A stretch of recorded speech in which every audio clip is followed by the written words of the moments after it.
പറഞ്ഞു ഭൂമിയിൽ ആദ്യം ജീവൻ ഉണ്ടായത് കടലിലാണ്, മത്സ്യമായിട്ടാണ്. അതാണ് വിഷ്ണു ഭഗവാൻ ആദ്യത്തെ അവതാരം, മത്സ്യ അവതാരം. പിന്നീട് ആളുകൾ പറഞ്ഞു കടലിലും കരയിലും ജീവിക്കുന്ന ആംഫിബിയൻസ്, അതാണ് കൂർമാവതാരം. കടലിൽ വെള്ളത്തിൽ ജീവിക്കും, കരയിൽ ജീവിക്കും. പിന്നെ ഭൂമിയിൽ മാത്രം ജീവിക്കുന്ന ടെറസ്ട്രിയൽ ആനിമൽസ് ഉണ്ടായി, അതാണ് വിഷ്ണു ഭഗവാൻ മൂന്നാമത്തെ അവതാരം, വരാഹ. പന്നി കരയിൽ മാത്രം ജീവിക്കുന്ന ജീവിയാണ്. പിന്നെ മൃഗവും മനുഷ്യനും മിക്സ്ഡായി. പണ്ട് കുരങ്ങുണ്ടായിരുന്നു, അത് ആൾക്കുരങ്ങായി, പിന്നെ മനുഷ്യനായി മാറി. മനുഷ്യനും മൃഗവും മിക്സാവും, അതാണ് സിംഹവും മനുഷ്യനും മിക്സായ നരസിംഹാവതാരം. 16,000 വർഷത്തിന് മുമ്പ് മനുഷ്യൻ ഉള്ളനായിരുന്നു, നാരടി പൊക്കമുള്ള മനുഷ്യൻ. 16,000 കൊല്ലത്തിന് മുമ്പ് മനുഷ്യൻ്റെ DNA ഒരു മ്യൂട്ടേഷൻ ഉണ്ടായി. അങ്ങനെ 4 അടി ഉണ്ടായിരുന്ന മനുഷ്യൻ 6 അടി പൊക്കത്തിലേക്ക് ഉയർന്നു. പക്ഷേ ആഫ്രിക്കയിലെ പിഗ്മികൾക്ക് ഈ മ്യൂട്ടേഷൻ സംഭവിച്ചില്ല, അവരിപ്പോഴും 4 അടി തന്നെയാണ്. ഏഷ്യയിലെ സൗത്ത് ഈസ്റ്റ് ഏഷ്യയിലെ കണ്ടുള്ള ജനങ്ങളുണ്ട്, അവന് ഈ മ്യൂട്ടേഷൻ പറ്റിയിട്ടില്ല, അവന് 4 അടി പൊക്കതാണ്. അപ്പോൾ ആ 4 അടി പൊക്കമുണ്ടായിരുന്ന മനുഷ്യൻ്റെ കാലഘട്ടമാണ് വാമനാവതാരം, 4 അടി. അത് കഴിഞ്ഞ് മ്യൂട്ടേഷൻ അങ്ങോട്ട് കഴിഞ്ഞിട്ട് 6 അടി പൊക്കമുള്ള മനുഷ്യനുണ്ടായി. ആദ്യം ചരിത്രത്തിൽ അവൻ ഹണ്ടർ ഗാദറായിരുന്നു, മഴയൊക്കെ പിടിച്ച് വേട്ടയാടുന്ന മനുഷ്യനാണ്. ആ സ്റ്റേജാണ് പരശുരാമൻ. അത് കഴിഞ്ഞ് മനുഷ്യൻ ഒരു സ്ഥലത്ത് താമസിച്ച് അവൻ ഗവൺമെൻറ്റൊക്കെ ഉണ്ടാക്കി ജീവിക്കാൻ തുടങ്ങി. അവൻ മോണർക്കി ഫോം ചെയ്തു, അതാണ് ശ്രീരാമാവതാരം. അയോധ്യയിലെ രാജാവായി മന്ത്രിസഭ ഉണ്ടാക്കി, ക്ഷേമരാഷ്ട്രം ഉണ്ടാക്കി, ഭരണാധികാരി. അത് കഴിഞ്ഞ് മനുഷ്യൻ അഗ്രികൾച്ചർ സ്റ്റേജിലേക്ക് വന്നു. ഒരു 6,000 വർഷങ്ങൾക്ക് മുമ്പ് മനുഷ്യൻ റെപ്പറ്റേറ്റീവ് ഫാമിംഗ് പഠിച്ചു, അവൻ പ്രകൃതിയെ പഠിച്ചു, അവൻ കലണ്ടർ ഉണ്ടാക്കി. എപ്പോൾ മഴ പെയ്യും, എപ്പോൾ വരൾച്ച, വസന്തം എപ്പോൾ വരും, ഗ്രീഷ്മം എപ്പോൾ വരും, മഴക്കാലം എപ്പോൾ വരും, ചൂടുകാലം എപ്പോൾ വരും, സമ്മർ, വിന്റർ, സ്പ്രിംഗ് എപ്പോഴും നാം കണ്ടുപിടിച്ചു. ഈ കലണ്ടർ അനുസരിച്ച് അവൻ കണ്ടുപിടിച്ചു ചില വിത്തുകളെ നമുക്ക് റിപ്പറ്റേറ്റീവ് ഫാമിംഗ് ചെയ്യാൻ പറ്റും. നെല്ലെടുത്തിട്ട് 10% വീണ്ടും വിതച്ച 60 മിനിറ്റ് 100 മിനിറ്റ് വിളയും, 90% തിന്നാൻ 10 വിതയ്ക്കാം. അല്ലാതെ ആപ്പിളുണ്ടായ ആണ്ടി 10 ആപ്പിളെ കിട്ടുള്ളൂ, അതുകൊണ്ട് 2 ആഴ്ച ജീവിക്കാൻ പറ്റുമോ? ഏത് പഴം വെച്ച് കൊടുത്താലും മാങ്ങ ആണെങ്കിൽ പോലും ഒരു വർഷം 30 ദിവസത്തിൻ്റെ ആവുമ്പോൾ മാങ്ങയിലേ കിട്ടുള്ളൂ. പക്ഷെ നെല്ലോ ഗോതമ്പോ ജൗറയോ ചോളമോ വെച്ച് പിടിച്ചാൽ ഒരു വർഷം തിന്നാനുള്ള സാധനം ഉണ്ടാക്കാൻ, അത് സ്റ്റോർ ചെയ്യാൻ, പട്ടിണിയില്ല ജീവിക്കാൻ പറ്റും. ഈ അഗ്രികൾച്ചർ സ്റ്റേജാണ് ബലരാമൻ. കലപ്പ, കൃഷി ചെയ്യുന്ന കലപ്പ ഉപയോഗിച്ച് ജീവിക്കുന്ന ബലരാമൻ. പിന്നെ മനുഷ്യൻ പൊളിറ്റിക്സ് പഠിച്ചു, അവൻ മക്യവെല്യൻ റൂളറെ ഉണ്ടാക്കി. ആ കാലഘട്ടമാണ് പൂർണ്ണാവതാരമായ ശ്രീകൃഷ്ണൻ, മക്യവെല്യൻ റൂളർ. പിന്നെ മനുഷ്യനിങ്ങനെ പുരോഗതി പ്രാപിക്കുമ്പോൾ അവൻ നാശത്തിലേക്ക് പോകും. അങ്ങനെ അവൻ നാശത്തിലേക്ക് പോകുമ്പോൾ ദുഷ്ടന്മാരെ ഇല്ലാതാക്കിയിട്ട് കലിയുഗത്തിൽ കിടക്കുന്ന മനുഷ്യനെ ഹൃദയത്തിലോട്ട് കൊണ്ടുപോകും. അതാണ് കൽക്കി അവതാരം. പണ്ടത് കർക്കിയായിരുന്നു, കർമ്മത്തിന് അവസാനം കുറിക്കുന്നവൻ. ഇവിടെ ലൗകിക സംസ്കൃതം വന്നപ്പോൾ കർക്കയുടെ പേര് മാറ്റി കൽക്കി, കാലത്തിന് അന്ത്യം കുറിക്കുന്നതെന്നാക്കി മാറ്റി. അപ്പോൾ ഈ ദശാവതാരങ്ങളിൽ ഹണ്ടർ ഗാദർ സ്റ്റേജിലാണ് പരശുരാമൻ വരുന്നത്. ആ പരശുരാമ കഥ രാമായണത്തിലുണ്ട്, മഹാഭാരതത്തിലുണ്ട്, ശ്രീമദ് ഭാഗവതത്തിലുണ്ട്. പക്ഷേ ആ പരശുരാമൻ്റെ കഥ കൃത്യമായി പറയുന്നത് ബ്രഹ്മാണ്ഡ പുരാണത്താണ്. പരശുരാമ കഥ എന്നാണ് വിഷയത്തിൽ പറയുന്നത് കൃത്യമായി ഇത് ശ്രദ്ധിച്ചോണം. 2 കാര്യത്തിലാണ്. ഒന്ന്, പരശുരാമൻ ആരാന്ന് മനസ്സിലാവാം, പക്ഷേ ഈ പരശുരാമൻ നമ്മളുമായിട്ട് ബന്ധമാണ്. ഒരു പുരാണത്തിലില്ലാത്തൊരു കഥയാണ് പരശുരാമൻ മഴ പൊറിഞ്ഞ് കേരളം ഉണ്ടായി ഒരു കഥ. മലയാളി ഇങ്ങനെ പുരാണത്തിലില്ലാത്ത കഥ പറഞ്ഞാൽ മോഹിനി പ്രസവിച്ച അയ്യപ്പനുണ്ടായി, പുരാണത്തിലൊന്നുമില്ല. പരശുരാമൻ മഴ പൊറിഞ്ഞ് ഒരു പുരാണത്തിലുമില്ല. മഹാബലി കേരളം ഭരിച്ചു, ഒരു പുരാണത്തിലുമില്ല. മഹാബലി മഹാരാഷ്ട്ര ഭരിച്ച രാജാവ്. അതുപോലെ അപ്പോൾ പരശുരാമൻ മഴ പൊറിഞ്ഞപ്പോൾ കേരളം ഉണ്ടായിരുന്ന കഥ. 7-ാം നൂറ്റാണ്ടിൽ കേരളത്തിലേക്ക് മഹാരാഷ്ട്രയിൽ നിന്ന് ബ്രാഹ്മണർ വന്നു. ആ ബ്രാഹ്മണർ വന്ന കൊങ്കണി ബ്രാഹ്മണർ വന്നപ്പോൾ കേരളത്തിലൊരു ഫിനോമിനൻ നടന്നുകൊണ്ടിരിക്കുകയാണ്. കടൽ ഇങ്ങനെ പുറകോട്ട് മാറുക. അന്ന് തൃപ്പൂണിത്തുറ കുറേ പറഞ്ഞ തുറമുഖം, തൃപ്പൂണിത്തുറ ക്ഷേത്രത്തിന് മുമ്പായിരുന്നു തുറമുഖം. അവിടെ ഉണ്ടായിരുന്ന അറബിക്കടൽ 25 കിലോമീറ്റർ പുറകോട്ട് മാറി. ഹൈക്കോടതി നിൽക്കുന്ന അവിടെ നിൽക്കുന്നു കടൽ. വൈക്കം എന്ന് പറഞ്ഞാൽ പുതിയ ഭൂമി. വൈക്കം വെള്ളത്തിനടിയിലായിരുന്നു. കടലങ്ങോട്ട് മാറിയപ്പോൾ പുതിയ ഭൂമി വന്നു വൈക്കം. അവിടെ നിന്ന് ക്ഷേത്രമൊക്കെ വെച്ച് ഭംഗിയായി. കടുത്തുരുത്തി, കടലിലെ തുരുത്ത് അല്ലെങ്കിൽ തുറമുഖം. ആ കടത്തുരുത്തി നിന്ന് കടലങ്ങ് ഒരു 30 കിലോമീറ്റർ പുറത്ത് മാറി. കടത്തുരുത്തി ഇപ്പോൾ കരയായി മാറി. അവിടെ നിന്ന് തിരുത്തൊരു തുറമുഖമില്ല. ഏറ്റുമാനോ മണ്ണ് ഏറി വന്ന് നിരപ്പായ സ്ഥലം. ഏറ്റുമാനം വാക്കിന് അർത്ഥതാണ്. ഏറ്റുമാനം വെള്ളം നടിയില്ലായിരുന്നു. കടലാണ് പിന്മാറിയപ്പോൾ ഏറ്റുമാനം എടുത്ത് പൊങ്ങി വന്നു.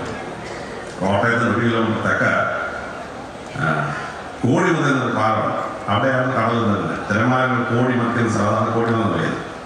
അവിടെ ഒരു 40 കിലോമീറ്റർ കടൽ കോട്ടം മാറി കുട്ടനാട് കരയായി. കുമരകം മണ്ണ് കുമരകി പൊങ്ങുന്ന സ്ഥലം. കടൽ പിന്മാറിയിട്ട് മണ്ണ് കുമരകി പൊങ്ങുന്ന സ്ഥലം. നിരണ നീരണയുന്ന സ്ഥലം. കൊല്ലത്ത് പറ്റി നീണ്ട ഒരു സ്ഥലം കടലിൽ നിന്ന് കയറി വന്നു.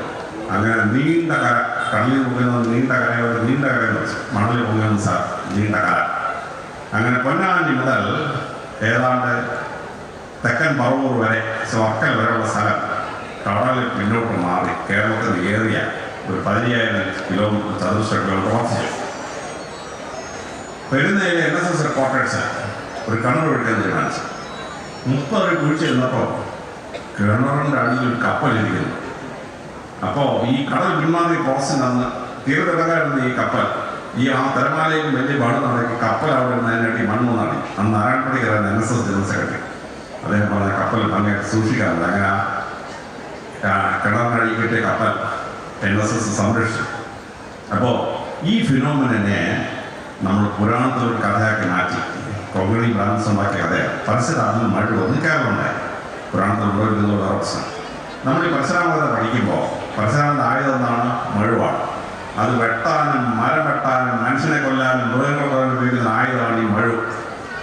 ആ മഴു മനുഷ്യനെ സൃഷ്ടിക്കാൻ വേണ്ടി കേരളം ഉണ്ടാക്കി മഴുവാക്കി മാറ്റി. നിങ്ങൾക്ക് എനിക്ക് ഈശ്വരൻ കഴിവുന്നുണ്ട്. അത് ഡിസ്ട്രക്ഷൻ ഉപയോഗിക്കാം. പരശുരാമൻ്റെ മഴു ഡിസ്ട്രക്ഷൻ ഉപയോഗിക്കാം. പക്ഷെ അതേ മഴു ലോകത്തെ സൃഷ്ടിക്കാൻ പുതിയ കേരളം ഉണ്ടാക്കാൻ ഉപയോഗിക്കാൻ പറ്റും. ചരിത്രത്തിലെ വാമന പരശുരാമൻ കേരളത്തിൽ വന്ന മഹാരാഷ്ട്രയിലെ ഭരണാധികാരി. അദ്ദേഹം മഹാബലിയെ യുദ്ധത്തിൽ തോൽപ്പിച്ചു. ഓച്ചറയിലെ പട യുദ്ധവും കഴിഞ്ഞ് കൊല്ലത്തെ യുദ്ധവും തോൽപ്പിച്ച ശേഷം മയ്യനാട് സ്ഥലം അവിടെയായിരുന്നു 3ാമത്തെ യുദ്ധം. അവിടെ വെച്ച് മഹാബലി സൈന്യങ്ങൾ മയ്യത്തായി. അതുകൊണ്ട് മയ്യനാടെന്ന സ്ഥലത്ത് വിട്ടു. ആ പരശുരാമൻ വീണ്ടും തെക്കോട്ട് വന്ന് തിരുവനന്തപുരത്ത് എത്തിയപ്പോൾ നമ്മുടെ തിരുവനന്തപുരം ജില്ല ഭരിച്ചിരുന്ന പുലയന്മാർ, ആ പുലയന്മാരുടെ രാജാവ് മഹാകാളിനെ പരശുരാമൻ യുദ്ധത്തിൽ തോൽപ്പിച്ചു. ആക്രോശത്തിന് യുദ്ധത്തിൽ തോൽപ്പിച്ചു. അത് കഴിഞ്ഞ് വീണ്ടും പരശുരാമൻ മുമ്പോട്ട് എടുത്തപ്പോൾ നാടാമ്പാടുടെ നേതാവ് രംഗത്ത് പോയി. 3ാം നൂറ്റാണ്ടിൽ നാടാമ്പാട് തമിഴ്നാട്ടിൽ നിന്ന് വരുന്നത്. അവരുടെ നേതാവായിരുന്നു പപ്പൻ വന്നിട്ട് പരശുരാമൻ നേരിട്ടു. പരശുരാമൻ പപ്പനെ കൊന്നിട്ട് കുഴിച്ചിട്ടു. പപ്പനെ കുഴിച്ചിട്ടാണ് പാപ്പാൻ കുഴപ്പമുണ്ട് കേസായി സ്ഥാനം. ഈ വന്ന ചരിത്രത്തിലെ പരശുരാമൻ നേരെ കന്യാകുമാരി തൊഴിലിട്ട് തിരിച്ചു വരുമ്പോൾ തിരുവനന്തപുരത്തിന് 12 കിലോമീറ്ററൊക്കെ പരസ്യവയ്ക്കുന്ന സ്ഥലത്താണ് പരശുരാമൻ മഴ താത്തത്. നാശത്തിന് ഇപ്പോഴും മഴ ഇരിപ്പുണ്ട്. പിന്നെ വാമന പരശുരാമൻ മേപ്പോട്ട് വന്നിട്ട് നമ്മുടെ വാമനപുരം സ്ഥലത്ത് വന്നപ്പോൾ ഹാർട്ടറ്റാക്കുമായി അദ്ദേഹം മരിച്ചു. വാമനപുരം ക്ഷേത്രത്തിൽ കൊണ്ടുവരാണ് ഈ പരശുരാമനെ അടക്കിയത്. അത് ചരിത്രത്തിലെ പരശുരാമൻ. 7ാം നൂറ്റാണ്ടിൽ കേരളം ആക്രമിച്ച പരശുരാമൻ. ബ്രഹ്മാണ്ഡ പുരാണത്തിലെ പരശുരാമൻ പുരാണത്തിലെ പരശുരാമനാണ്. അപ്പോൾ ആ പരശുരാമനെ മനസ്സിലാക്കുന്നത് പരശുരാമൻ ചരിത്രം പറയുന്നത് പ്രത്യേകം ശ്രദ്ധിച്ചാണ്. ബ്രഹ്മാണ്ഡ പുരാണം. അപ്പം ശത്രുക്കളെ കൊല്ലാനും വെട്ടി നിർത്താൻ ഉപയോഗിക്കുന്ന ഒരു മഴ സൃഷ്ടിക്കാൻ ഉപയോഗിച്ചു. നമ്മുടെ ഒരു പേന കിട്ടിയിട്ടുണ്ട്. അത് വെച്ച് നമുക്ക് പരീക്ഷ വിജയിക്കാം. പക്ഷെ അതേ പേന വെച്ച് ഊരത്തിനെ നശിപ്പിക്കാനുള്ള എഴുതി ചേർത്ത് അവൻ്റെ ആത്മഹത്യ കൊണ്ടു നിർത്തുന്ന അതേ പേന ഒരാൾ തെറ്റായിട്ട് ഉപയോഗിച്ചാൽ നമുക്കൊരു പിച്ചാത്തിയുള്ള അടുക്കളയിൽ അത് വെച്ച് വെജിറ്റബിൾസ് എല്ലാം അരിഞ്ഞ് കറി വെക്കാം. അതേ പിച്ചാത്തി ഒറ്റ കുത്ത് പൊള്ളയ്ക്ക് കൊടുത്താൽ ആളിനെ കൊല്ലാൻ ഉപയോഗിക്കാം. മനുഷ്യൻ വന്നിരിക്കുന്ന ആയുധം നല്ലതിന് ഉപയോഗിക്കാം. അതേ ആയുധം തിന്മയ്ക്ക് ഉപയോഗിക്കാം. പരശുരാമ ചരിത്രത്തിൽ മനുഷ്യൻ എങ്ങനെ നമുക്ക് കിട്ടിയ കഴിവിനെ ഉപയോഗിക്കണമെന്ന് ബ്രഹ്മാണ്ഡ പുരാണം കൃത്യമായിട്ട് പറയുന്നുണ്ട്. ആ പരശുരാമ ചരിത്രത്തിൽ തീർച്ചയായിട്ടും മനസ്സിലാക്കണം. മഴവ് കൊണ്ട് ഹണ്ടർകാലകാരുന്ന പരശുരാമൻ ഭൂമിക്ക് വലിയ അനുഗ്രഹം എന്താണെന്നറിയാമോ? അദ്ദേഹം ഒരു ഗുരുകുലം സ്ഥാപിച്ചു. അദ്ദേഹം ഒരു കോളേജ് സ്ഥാപിച്ചു. പരശുരാമൻ്റെ കോളേജ്. പരശുരാമൻ്റെ ഗുരുകുലത്തിൽ പഠിച്ചാരൊക്കെയാണ്?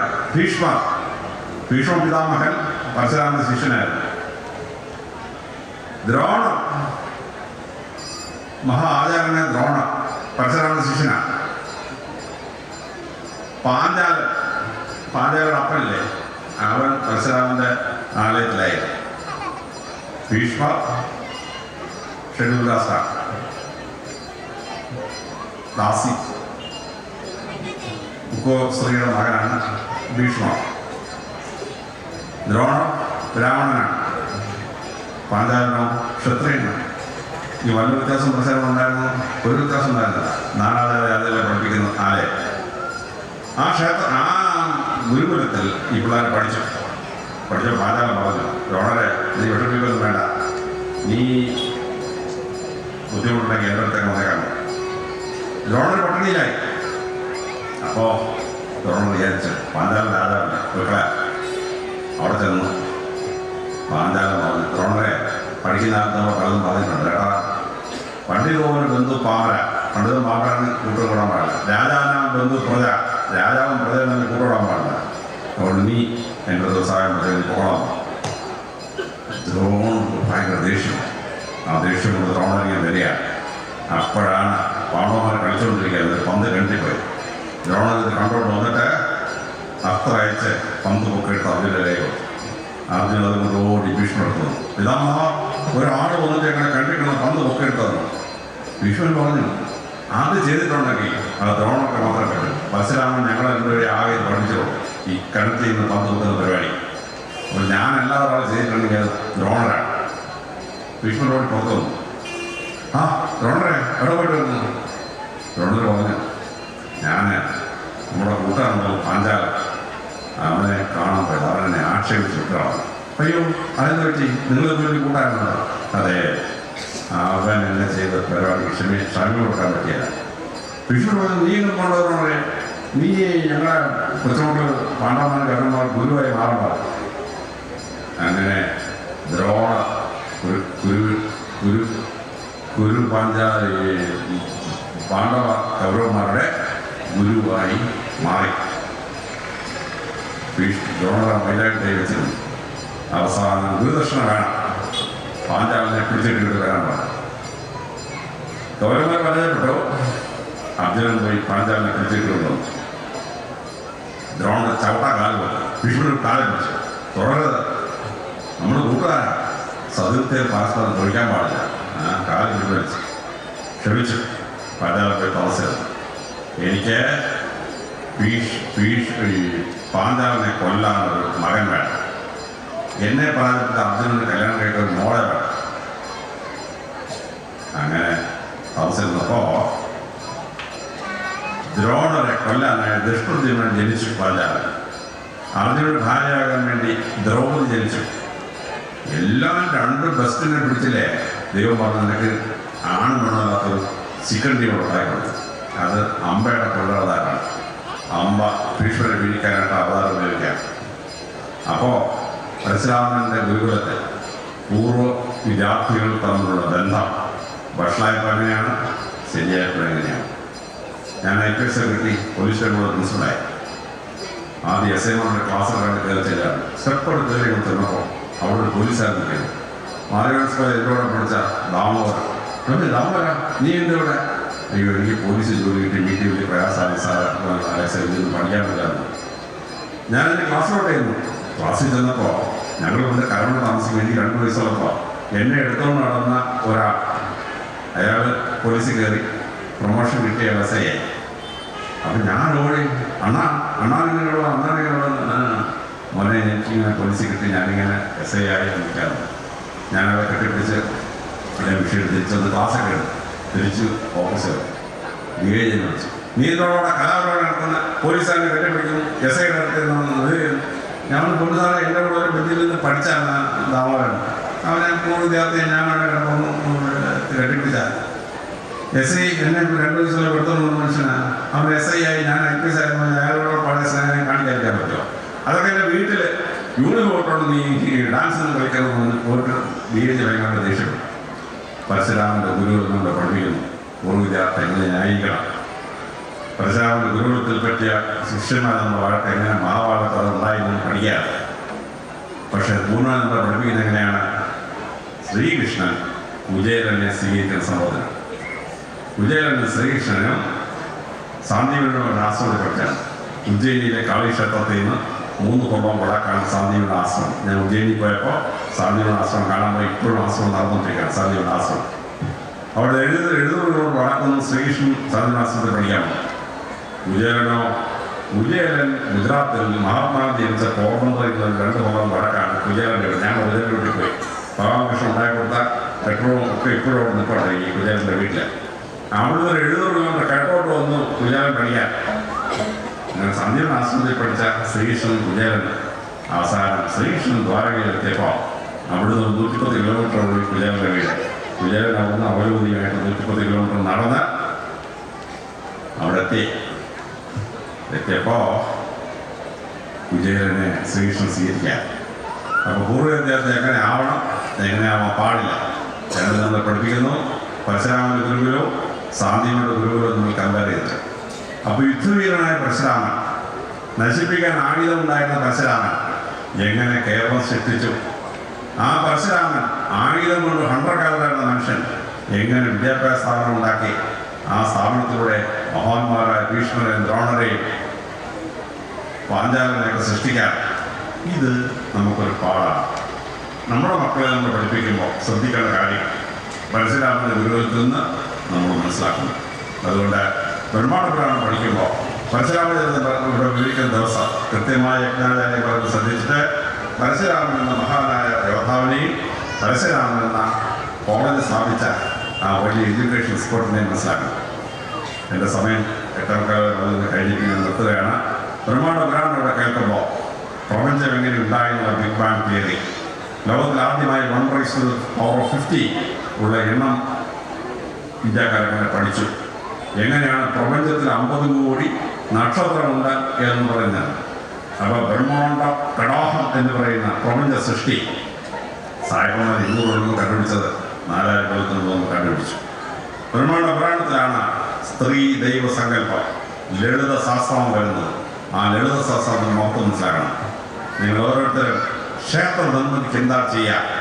ഉത്തര മധുരയിലെ ക്ഷേത്രങ്ങൾ, ഇന്ത്യയിലെ പ്രധാനപ്പെട്ട 4 ക്ഷേത്രങ്ങൾ കഥ പറയുന്നത് ബ്രഹ്മാണ്ഡ പുരാണത്തിൽ. ആ ക്ഷേത്രം ഉണ്ടാക്കുമ്പോൾ അതുണ്ടാക്കുന്ന ഭക്തൻ ശ്രദ്ധിക്കേണ്ട കാര്യം ബ്രഹ്മാണ്ഡ പുരാണത്തിൽ പറയുന്നുണ്ട്. ബ്രഹ്മാണ്ഡ പുരാണത്തിലാണ് പരശുരാമൻ എന്ന വീരയോദ്ധാവിനെ കഥ പറയുന്നത്. ആ പരശുരാമൻ എങ്ങനെയാണ് സൃഷ്ടിക്കുകയും നശിപ്പിക്കുകയും ചെയ്തിരുന്നത്, ആ പരശുരാമൻ എങ്ങനെയാണ് ലോകത്തിലാദ്യത്തെ കോളേജ് സ്ഥാപിച്ചത്, ഇതൊക്കെ കൃത്യമായി ബ്രഹ്മാണ്ഡ പുരാണത്തിൽ പഠിക്കണം. അതുകൊണ്ട് ബ്രഹ്മാണ്ഡ പുരാണം തിരഞ്ഞെടുത്ത ഈ അമ്പല കമ്മിറ്റിക്കാരെ പ്രത്യേകം അഭിനന്ദിക്കുന്നു.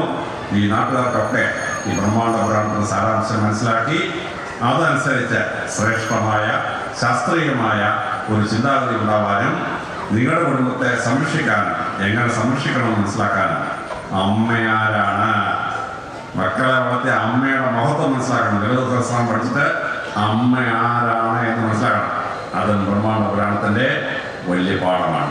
ബ്രഹ്മാണ്ഡ പുരാണത്തിലെ വലിയ പാഠങ്ങൾ പഠിക്കാൻ ഈ സപ്താഹം നിങ്ങളെ സഹായിക്കട്ടെ എന്ന് പ്രാർത്ഥിച്ചുകൊണ്ട് എല്ലാവർക്കും എല്ലാ നന്മയും നേർന്നുകൊണ്ട് എൻ്റെ എളിയ വാക്കുകൾ ഞാൻ ഉപസംഹരിക്കുന്നു. നമസ്കാരം. നമഃശിവായ. ശിവായേ നമഃ. ഇപ്പോൾ വേദിയിൽ പ്രഭാഷണം